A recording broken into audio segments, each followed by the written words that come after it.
Hi, my name is Matt Maxwell. I'm a product manager for Tektronix Real-Time Spectrum Analyzers.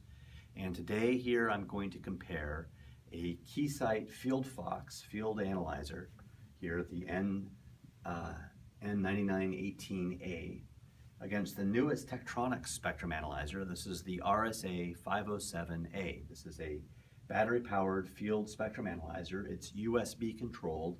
It's connected now to the Panasonic ToughPad notebook computer, which is running SignalView PC software.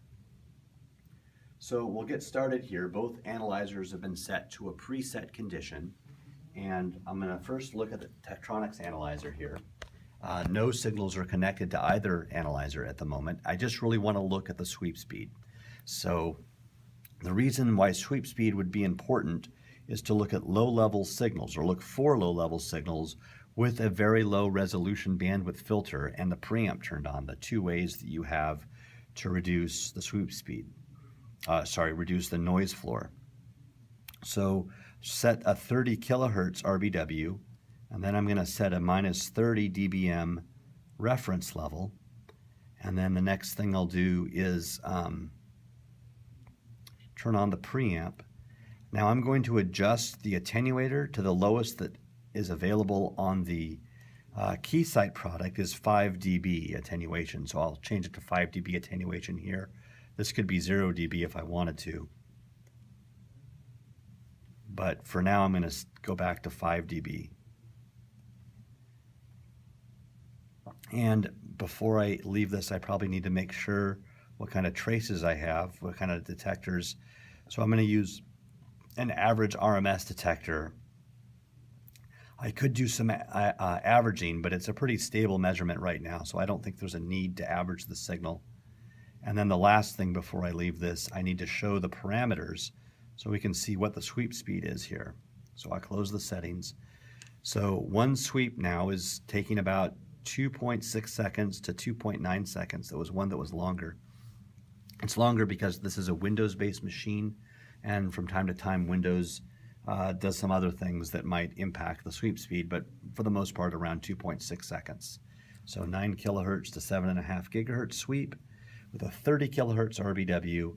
It's fairly quick. It does show the number of FFT points, so that number of points is automatically set to realize the 30 kilohertz RBW. You see, if I change that RBW, if I increase that, the number of sweep points goes down. So let me undo that. There. Oops, I redo. So there, now I've used the undo and redo button to restore it back to the state where it was in, where I'm showing the parameters for the sweep speed as well as the RBW at 30 kilohertz. So very fast sweep, 2.6 seconds. Again, looking for low-level signals here, I see the noise floor is better than minus 110 dBm. The spec on this analyzer would be minus 161 dBm per hertz at 1 gigahertz center frequency. But for practical measurements, I've turned on the preamp, reduced the attenuator, and I'm getting better than minus 110 dBm noise floor, which is very good. So now we'll take a look at the Keysight analyzer. So the Keysight FieldFox, the N9918A, this is a combo spectrum analyzer vector network analyzer, but I'm focusing on the spectrum analyzer. So this happens to be a 26 gigahertz instrument. I'm going to change the stop frequency to be the same as what I have on the Tektronix analyzer. So they're both going to be 7.5 gigahertz to have a fair sweep speed comparison. And then I need to reduce the resolution bandwidth to manual and have that 30 kilohertz. So the sweep noise floor is going down. It's down around minus 80 dB at the moment, but the sweep time is about 30 seconds. So it's quite a bit longer.